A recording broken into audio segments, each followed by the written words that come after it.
Why does eating less stop working after 45? Why does your belly seem to hold on tighter the harder you try to shrink it? Why can a woman who is eating less than she ever has in her life still watch her waistline expand month after month with no clear explanation? If you've asked yourself any version of those questions, I want you to know something before we go any further. There is a real answer, and it has almost nothing to do with how much willpower you have. Most women over 45 assume that if belly fat won't budge, the solution is simple. Eat less, cut more, try harder.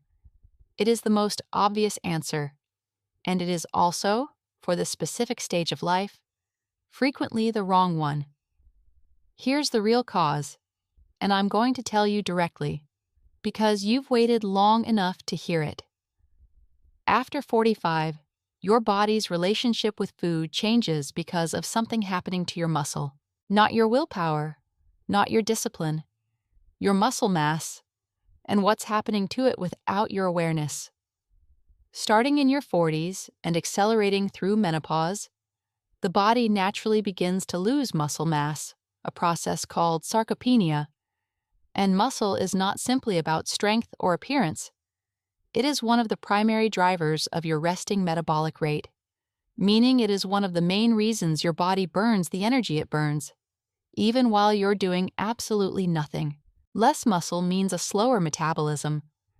A slower metabolism means the same food that once maintained your weight now contributes to fat storage, particularly around the abdomen, where post-menopausal hormonal shifts already favor fat accumulation.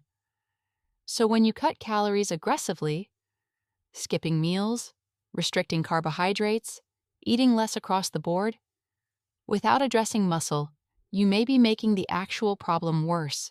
Severe calorie restriction, especially without adequate protein, can accelerate muscle loss, which slows metabolism further, which makes belly fat more stubborn, not less. It becomes a cycle that explains exactly what so many women experience and cannot explain. I'll never forget a woman in her early 50s who once told me, "Sarah, I don't understand. I'm eating less than I ever have, but my belly has never been bigger." I wasn't surprised. I'd heard that exact sentence, in different words, more times than I could count. She wasn't failing. She was solving the wrong problem. I'm Sarah Mitchell. I've spent years studying hormonal health, menopause science, and the everyday habits that help women over 45 understand what's truly happening inside their changing bodies. If you're new here, welcome. Subscribe so you don't miss what's coming. And if this is resonating with you, a thumbs up helps more women find this video when they need it most. I also want to mention the Hormone Reset Guide, a complete daily system built specifically for women over 45. Module 2 is dedicated entirely to metabolism and weight after 45, including the muscle metabolism connection we're discussing today, and why insulin resistance and cortisol belly are rarely just about how much you eat. The included bonus, the 30-day hormone reset tracker, pairs directly with what you're about to learn. The link is in the description and pinned in the first comment. I'll mention it again later, but it's there whenever you want it. And as always, everything shared here is educational and informational, based on wellness principles and good practices. It is not a substitute for personalized medical care. Please continue working with your healthcare provider about what's right for your body. So here is where we're headed today.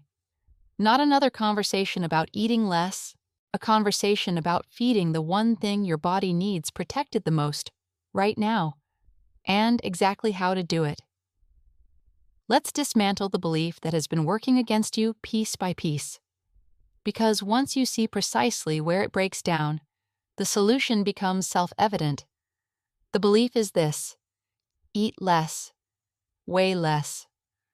For most of your life, that belief held up reliably. In your 20s and 30s, with higher baseline muscle mass and a more metabolically forgiving body, calorie reduction produced consistent results. So you learned to trust it completely. Discipline around food became the lever you believed controlled your body.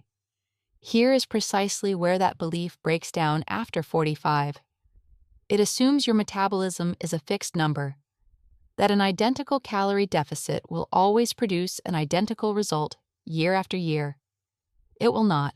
Your resting metabolic rate is directly determined by your muscle mass, and your muscle mass is changing, often without your awareness, starting in your 40s and accelerating measurably through menopause.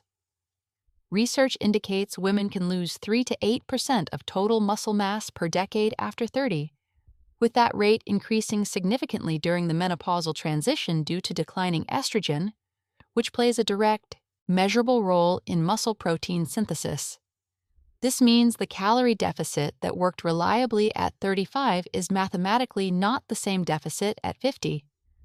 Your body is burning fewer calories at rest simply because it possesses less metabolically active tissue.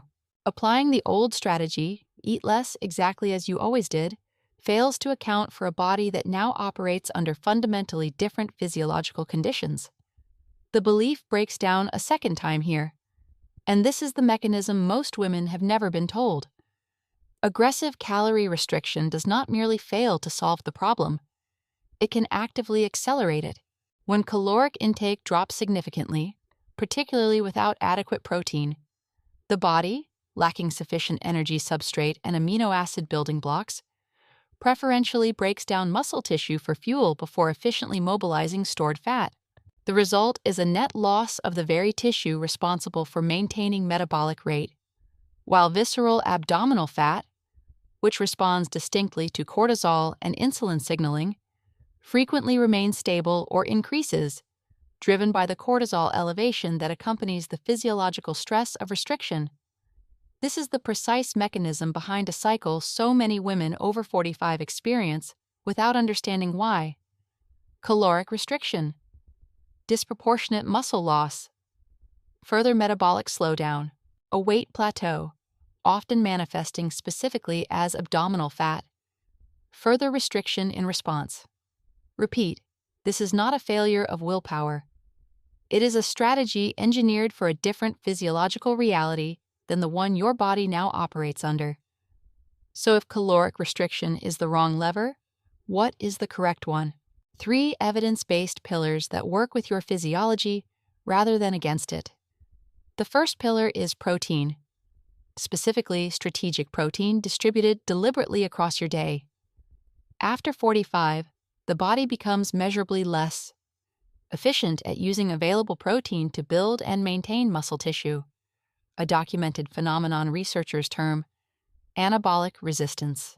This means the protein intake that once easily maintained your muscle mass is frequently insufficient now, and meal-by-meal distribution matters considerably more than total daily intake alone. Research indicates that consuming 25 to 35 grams of high-quality protein per meal, rather than concentrating the majority at dinner, the most common pattern, more effectively stimulates muscle protein synthesis throughout the day.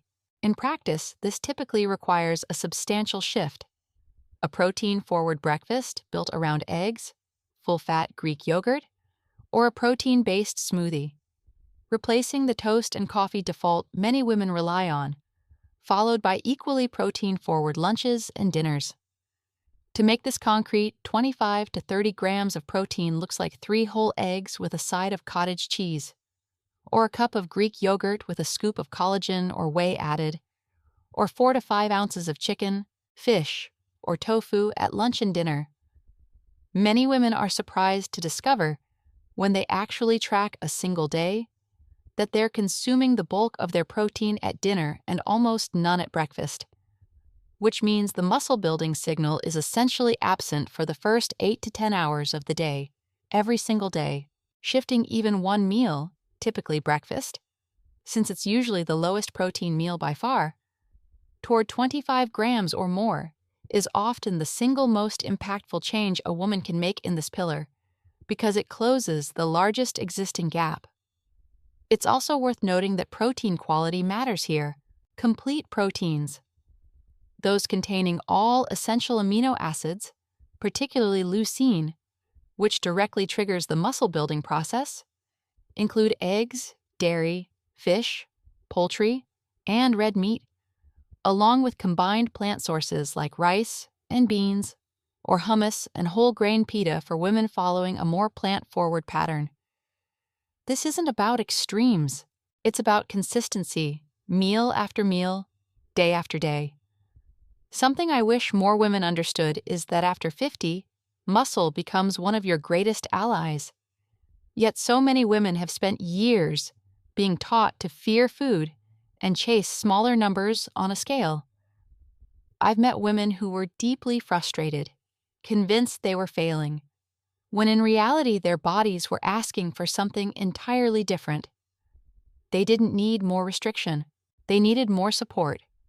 The second pillar is resistance training, and this is the component most women over 45 have never been told is essential, not optional. Cardiovascular exercise offers genuine cardiovascular and metabolic benefits, but it does not meaningfully build or preserve muscle tissue the way resistance training does.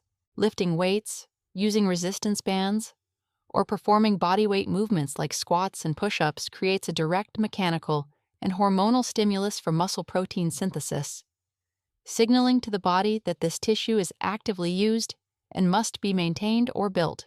Research consistently demonstrates that women incorporating resistance training 2 to 3 times per week, even initiating the practice later in life, can preserve, and in many cases increase, muscle mass throughout the menopausal years, directly counteracting the metabolic slowdown that drives abdominal fat accumulation. This doesn't require a gym membership, a personal trainer, or an hour of your day. A genuinely effective starting routine takes 15 to 20 minutes, twice a week, and can happen entirely in a living room. Bodyweight squats, modified push-ups against a counter or wall, a doorway row using a towel, and a basic plank hold target the major muscle groups that most directly influence resting metabolic rate: the legs, glutes, back, and core. As strength builds over 4 to 6 weeks, the natural progression is simply doing more. More repetitions, a longer plank hold, or introducing light dumbbells or a resistance band for added load. The body responds to progressive demand, not to intensity for its own sake, which means consistency at a manageable level outperforms an occasional intense session every time. What surprises most women is how quickly the body responds. Within 4 to 6 weeks of consistent resistance training, many women report noticeable changes. Clothes fitting differently around the midsection even before the scale moves, more stable energy throughout the day, and often improved sleep. These are not coincidental. They are downstream effects of improving the muscle-to-fat ratio and the insulin sensitivity that comes with it. Now, I want to pause here, because if you're beginning to see how precisely these pieces connect, I want to ensure you have a clear, structured path forward. It's called the Hormone Reset Guide, and Module 2 addresses exactly this relationship between muscle, metabolism, and menopausal weight, with specific, actionable guidance on protein distribution and a beginner-accessible resistance training framework that requires no gym membership or prior experience. The included 30-day Hormone Reset Tracker provides a structured method for implementing today's content, rather than simply understanding it intellectually. The link is in the description and pinned in the first comment. If this is resonating with you, that is precisely where to continue. The third pillar is understanding precisely how your hormones govern everything covered so far, because this context determines how you'll approach both nutrition and movement moving forward. Estrogen decline does not only impair muscle protein synthesis, it simultaneously reduces insulin sensitivity, meaning the body processes carbohydrates less efficiently and is more inclined to store excess glucose as fat, particularly visceral fat. Concurrently, life stress, and notably the physiological stress generated by aggressive dieting itself, elevates cortisol, which independently promotes abdominal fat storage and accelerates muscle catabolism when chronically elevated. This is precisely why these three pillars function synergistically rather than independently. Adequately timed protein supports muscle while stabilizing blood glucose, reducing the insulin spikes that favor fat storage. Resistance training directly improves insulin sensitivity, since muscle tissue is among the primary sites of glucose uptake, meaning more muscle mass translates directly to improved blood sugar regulation. And by addressing the actual physiological mechanism behind stalled weight loss, rather than escalating restriction against it, you simultaneously reduce the chronic stress response responsible for elevated cortisol in the first place. Recognizing elevated cortisol in your own life is more practical than it might sound. The signals are often familiar but easy to dismiss. Persistent abdominal fat that seems disconnected from your actual eating pattern, difficulty falling or staying asleep, a craving for sugar or refined carbohydrates specifically in the late afternoon, and a sense of being simultaneously tired and wired. None of these signals mean you need to restrict further. They typically mean the opposite, that your body is under more physiological stress than it can currently manage, and that adding more restriction on top of that stress will likely make the cortisol picture worse, not better. This is precisely why the three pillars are designed to reduce that stress load rather than add to it. None of this demands perfection. It requires a precise redirection of focus, away from eating less and toward feeding and protecting the muscle tissue that protects your metabolism. Through strategic protein, through resistance training, through a clear understanding of the hormonal environment your body genuinely operates within after 45, because the goal has never been to punish your body into losing weight. The goal is to give your body the tools it needs to thrive. And when you begin supporting muscle, metabolism, and recovery directly, everything else begins to make considerably more sense. I want to leave you with something today that I think changes the entire conversation you've been having with yourself about your body. For most of your life, the lens you were taught to see your body through was simple. Less food, less weight, calories in, calories out. A straightforward equation that made discipline feel like the only variable that mattered. And when that equation stopped producing results after 45, the only conclusion the old lens allowed you to reach was that you weren't disciplined enough, that you needed to try harder, restrict more. That lens was incomplete. And today, I hope you're leaving with a different one. The real lens is this: your body, after 45, isn't asking you to take more away. It's asking you to protect something specific, your muscle, and to feed it deliberately, train it consistently, and understand the hormonal environment it's operating within. Less food was never the lever. Muscle was always the lever. And once you see your body through that lens, the belly fat that felt mysterious and stubborn starts to make complete sense. It isn't a mystery. It's a response. A precise, predictable response to a body that has changed, asking for a different kind of care than the one you were taught to give it. That shift in understanding is the most important thing you can take from this video. Not a new rule, a new lens. So here's what I want you to do, starting this week. Not all three pillars at once. Just one. If protein felt like the missing piece for you, start there. Tomorrow morning, build a breakfast around 25 to 30 grams of protein. Eggs, Greek yogurt, a protein smoothie. Just tomorrow's breakfast. Notice how you feel by mid-morning. If resistance training is the piece you've never tried, start there instead. You don't need a gym. You don't need equipment. 2 sessions this week, bodyweight squats, push-ups against a counter, a resistance band you already own, or one that costs very little. 15 to 20 minutes. Twice. That's the entire commitment. If understanding your hormonal environment is what felt most clarifying, simply sit with that understanding this week. Notice the moments when stress is high, when sleep is short, when you've reached for restriction as a response to frustration. Just notice. Awareness is the first action and it's a real one. One pillar. 1 week. That is how lasting change actually happens. Not through overhauling everything simultaneously, but through giving your body one clear, consistent signal that you're now working with it instead of against it. I want you to picture something specific. 3 months from now, after weeks of a protein-forward breakfast and 2 short resistance sessions a week, the woman who once stared at the mirror, confused about a belly that wouldn't respond to less food, is moving through her day differently. She isn't thinking about restriction. She isn't tracking every bite with anxiety. She's noticing that her energy holds steady through the afternoon instead of crashing. She's noticing that her genes sit differently, not because the scale moved dramatically, but because muscle is denser than fat, and a body with more muscle and less visceral fat often looks and feels different long before the number does. That is not a guarantee. It is what becomes physiologically possible when you stop fighting your metabolism and start protecting it. If you want a complete, structured path that brings all 3 pillars together, the specific protein targets, a beginner-friendly resistance training plan, and the full hormonal picture of metabolism after 45.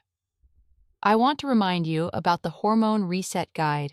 Module 2 was built for exactly this conversation, and the 30-day Hormone Reset Tracker gives you a simple way to follow through on whichever pillar you choose to start with this week. The link is in the description below and pinned in the first comment. If today's video shifted something in how you see your body, that's the next step worth taking. I want to close with something I believe deeply. After years of having this exact conversation with women over 45, you were never broken, you were never undisciplined. You were operating with an incomplete map, one that worked for a different body, at a different stage of life, under a different set of hormonal rules. And now you have a more complete one. Your muscle is not just tissue, it is your metabolism. It is your strength as you age. It is one of the most meaningful things you can protect for the decades ahead. Not through restriction, but through nourishment, through movement, through understanding. Your body isn't broken. It has simply changed. And now you know exactly what it's asking for. Thank you for being here today. I'll see you in the next one.